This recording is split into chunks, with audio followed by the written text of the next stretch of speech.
Okay, this is a theorem on horizontal asymptotes. In other words, if you have a rational equation, how do you find the horizontal asymptotes?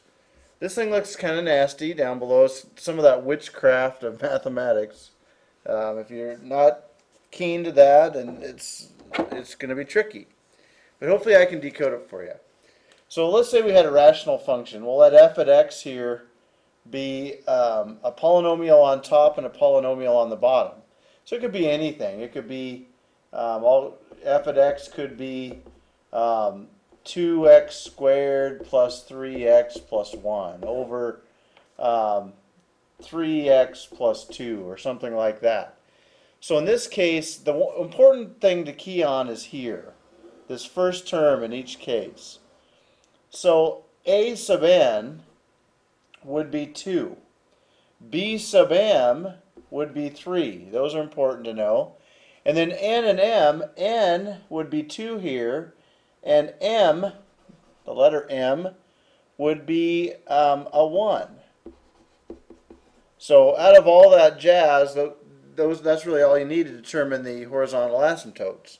There's 3 rules, and it just deals with the powers. So if n is less than m, so that degree on the top is less than the degree on the bottom, then the x-axis is your horizontal asymptote.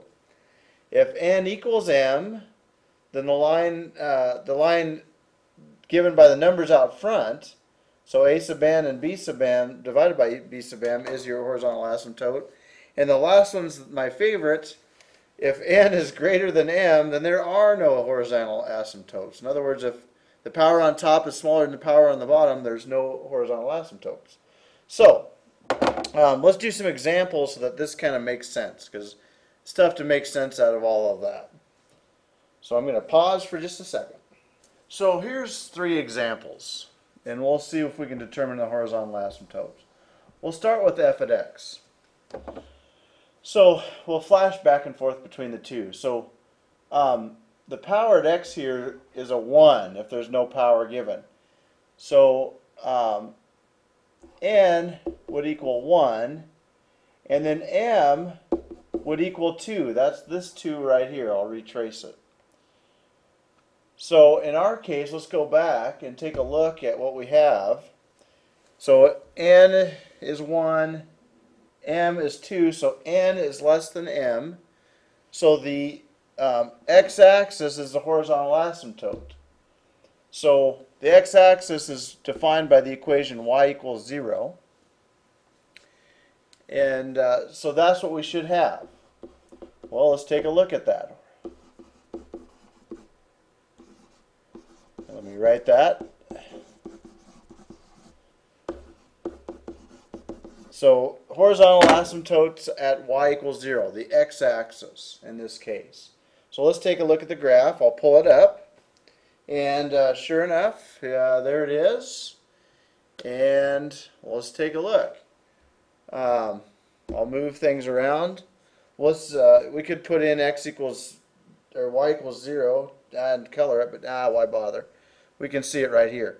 So if you follow along here and go down along the x-axis, you'll notice the line of our graph is approaching the x-axis. And we can go as far as we want, and it will never cross that x-axis, nor will it ever touch it. So we have indeed a horizontal asymptote at x equals 0. Or y equals 0. Sorry, I said that wrong. So there we go. So we verified it graphically. If you're in my class, you're going to be allowed to use technology.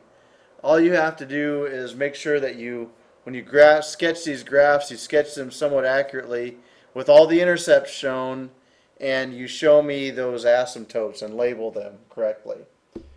So that one is done good. They're done. Done good. Done good. You done good. All right, g at x is 4x squared plus 1 over 3x squared. In this case, here's n, and n equals 2. And m is right here, and it is also 2.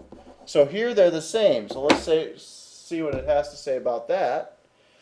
So our rule for that was if they're the same, then the numbers out front divided, y equals those two numbers, is the horizontal asymptote. So in our case, 4 is a sub n, and 3 is b sub n, b sub m, tongue twister for me. So the horizontal asymptote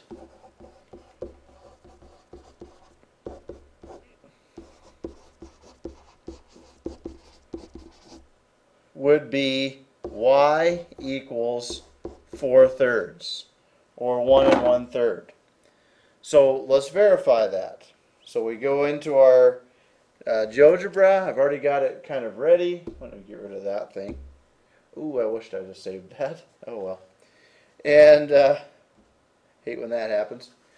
And then, oh yeah, let me pull it back up. There it is. So we'll eliminate that one. That's not going to let me click on it. I'll click on it from my computer. I'm sorry. So we'll pull that one up. G is pulled up now. And I'll put in the line y equals 4/3. And there it is. And maybe let's give it some color so that we can see it better. Make it dotted maybe. And close that out. And there it is. So indeed, we've got a horizontal asymptote at 4/3. And you can kind of see it going in both directions. So the graph never touches that in this case.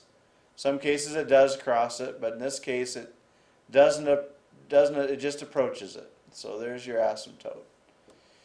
Okay, that's your horizontal asymptote. Now, I don't know, maybe it has a vertical asymptote as well, but we'll show that in the next video. Okay, then the last situation there, I'll extend the page, is x cubed plus 1 over x minus 3. Well, in that case, n equals 3 and m equals 1, so n is indeed greater than m, because here's the 3 that I'm talking about, and here's the 1 that I'm talking about. And in that case, we have no asymptotes. So there it is. If n is greater than m, then there is no horizontal asymptote. There might be an asymptote, but there's not a horizontal one. So we'll state that. And this is what I want you to do. It means I'm going to allow you to use technology. No horizontal asymptote, and tell me why.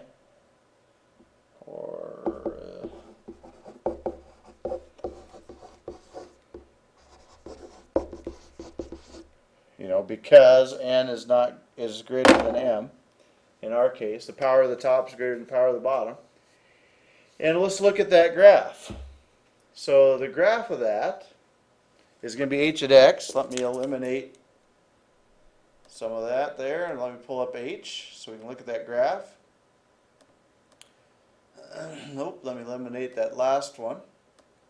And you notice there it curves up and it curves down. And it doesn't really, it looks like it might have a vertical asymptote maybe here at 1.5 or 2, somewhere in there. It is 2. It does have a vertical asymptote at 2. And I'll show you how to find that later. But no horizontal asymptote. And so that's really all there is to find a horizontal asymptote. So best of luck. I hope this helps, and see you next time.